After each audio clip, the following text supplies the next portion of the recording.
Is there a rule which you didn't write in the original list of 42 that you wish you'd put in there? Oh, set aside some time for play. That's one. Can I make a suggestion from your work? Sure. It's from a lecture that you gave, and it's written on my wall over there, and it's, don't practice what you do not want to become. Oh, yes. That's yeah, I have a corollary of that too that works in relationships. Do not punish what you want to have happen. So here's an example. Imagine that you've married someone that you find attractive, and then imagine that other people find that person attractive as well, and that's actually somewhat threatening to you. And then instead of dealing with the fact that you're threatened by the very thing that you were attracted to and that you're blessed to have, you start to punish the person that you're with when they manifest themselves as attractive. Well, you do that for 10 years and the attractive person is no longer there. And then you're going to be angry at them, even though it was completely your fault. Because if you punish someone for the manifestation of a desirable virtue, it really hurts them. Because people are, it's so interesting to watch what happens when people stop me on the street, especially if they're shy and maybe somewhat damaged. They want to tell me about something good they've done, but they're very hesitant about it because their experience has been that if they reveal something good they've done, they either get ignored or punished. And so they don't want to do it. They're afraid. But if they do it and then they get a reward, well, they're unbelievably happy about it. But that's a good example because it's very common for people to experience punishment for their virtue. And, you can do that with your kids too if you're jealous of them. I mean, maybe you have a kid who's really bright. He's brighter than you. It's like, are you so sure you're happy about that? And how do you know that you're not going to punish that child because you're jealous, And if you think you're not that sort of person, well, you should think again because people are that sort of people.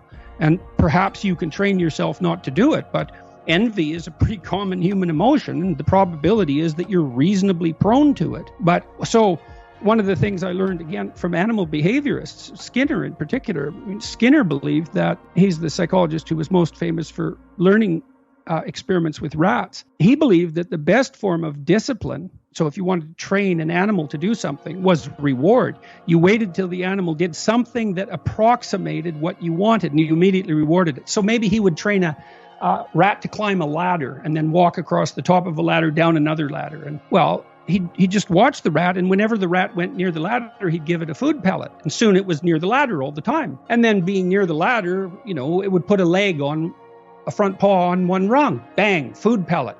Well, soon the rat was going like this. And then the next thing, it was going like this. And a good animal behaviorist can train an animal to do an amazing thing, any number of amazing things. In your intimate relationship, if you watch the people that are around you and then you see them doing something that they should do more of, and I don't mean this in a manipulative sense, because hopefully if you have any sense, you're rewarding them for something that would also be really good for them. And you say, look, I saw you do this, and that's really good. Do more of that. It's like, man, you're just opening up the pathway for that person to deliver what you want. If you'll admit what you want, if you'll reward it when it happens, if you pay proper attention, if you think you deserve what you desire, if you think your ideals are worth pursuing, if you have any faith in yourself. All those things have to be explored and answered, but it's unbelievably powerful. And that's all dependent on, moral orientation and the capacity to pay attention. Absence of cynicism. We have an equivalent with ourselves as well, right? The equivalent is definitely that we need to do what we want to become. We can afford to give ourselves those little rewards and also to punish ourselves when we do the things we don't want. And you see people do this all the time. So maybe you decide that you want to sit down and write. I don't know. Maybe you decide you want to clean your room, and it's a hell of a mess. And you're working with a therapist, and he says, "Look, just open one of the drawers and look at it, because you've been avoiding it for 5 years. That's all you have to do this week. Open it and look at it." And on the one hand, that's so trivial and it's pathetic. But on the other hand, no, it's not. And so often the person will come back and say, well, I did it, but it was just stupid. It's like, no, it wasn't. Your room isn't clean, but you opened the damn drawer. And now it's time to give yourself a pat on the back. But to do that, you have to admit, in some sense, you have to admit how pathetic you actually are. You have to admit how pathetic you are before you can reward yourself. And that's okay, because that patheticness, well, it's sort of built into to the fact that you're vulnerable, and you need a small step and you need a reward. That's okay. It's okay that that's the case. When you see people, what they'll do is they'll say, well, that's just a good indication of how useless I am, that's all I could do. So they punish themselves. Well, then you have an opportunity. You say to them, look, there's two things going on here. You can't clean up your room. That's a problem. But you also can't reward yourself properly. So we need to take that apart and fix that so that you can reward yourself properly. And that's also why, when I suggested to people that they clean up their rooms, the reason I did that was because I actually knew how difficult that is. Because to get your room in order, there's no way you can get your surroundings in order without simultaneously getting yourself in order, at least to some degree. And it's for exactly the reasons I just discussed. What you'll find is the reason the mess is there is because of psychological mess. Assuming it's not, you didn't just move or something, what I mean. There might be obvious situational contributors, but generally speaking, is the mess, the external mess is absolutely isomorphic with the individual mess. And so it's really powerful to order and beautify something in your immediate environs. It's unbelievably powerful to do that. You learn a tremendous amount. You also may find, for example, maybe your family's dysfunctional. And part of the reason that your room is such a bloody mess is because if you ever took any steps to address it, they would punish you. Because as soon as you start to clean up your room, then you cast a dim light on their mess.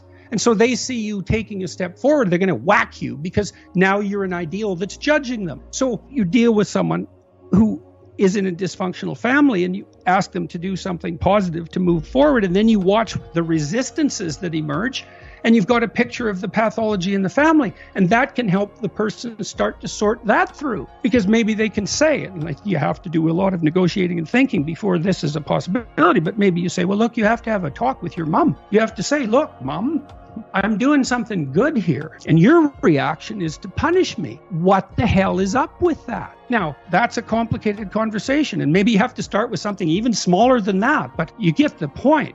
These things aren't simple. They're not simple at all. And luckily, though, they're right in front of you. You can, in fact, do it, and you'll learn a lot from doing it. So I asked your colleague, John Viveki, a similar question. I asked about if you feel like you're built for more, if you want to grow, if you want to improve, if you want to become a better human, but you don't have people around you that also want to. You're scared that you're going to lose friends. You're scared that you're going to be alone as you start to go out on a journey of self-improvement. How can people find the courage to do that? Well, one thing they can do is contemplate the consequences of not doing it. You lose friends. Well, you're going to lose the friends who don't want the best for you. Those are the friends you want in 10 years? You lose friends. Well, maybe you gain new friends.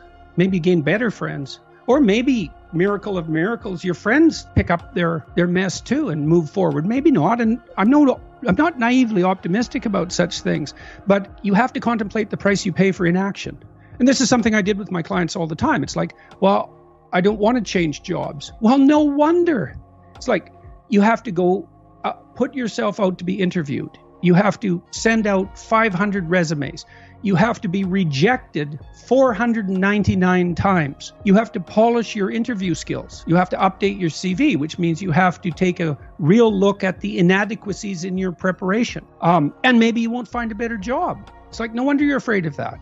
Okay, you're in this job you hate and it's 10 years from now. How does that look? Think about that. You already know you're in a little hell.